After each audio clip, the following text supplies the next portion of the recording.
এই দরজাটা আমাদের দেশের অর্থনীতির মতো, যত ঠেলি তত পেছনে যায়। ভাই ওটা টানতে হয়, ভেতরে আসেন। আপনার নামটা বলুন। লোকে আমাকে গুগল বলে ডাকে, কারণ আমার কাছে সব প্রশ্নের উত্তর আছে। তাহলে গুগল সাহেব, নিজের আসল নামটা কি সার্চ দিয়ে বের করতে হবে? আপনার কাজের অভিজ্ঞতা কি?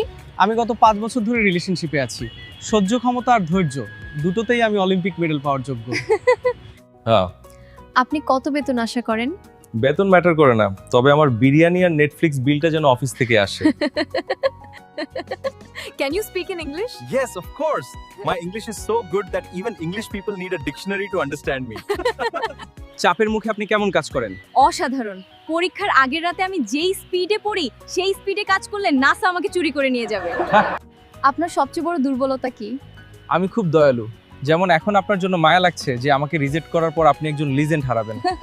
ম্যাম, এটা আসলে একটা অডিও টেস্ট ছিল। আপনাদের অফিসের স্পিকার কতটুকু সাউন্ড নিতে পারে? রিয়েলি? আপনি কি এক্সেল পারেন? না, আমি শুধু কাডল পাস সি আর কাডল পাস বি স্পেশালিস্ট। দুনিয়া তো এভাবেই চলছে, তাই না? ঠিক আছে, আমরা আপনাকে পরে জানাবো। জানি তো, ওই জানাবো মানেই হলো ব্লক লিস্টে চলে যাওয়া। যাক, অ্যাটলিস্ট এসিতে বসে আধা ঘন্টা ফ্রিতে হাওয়া খেয়ে আসলাম।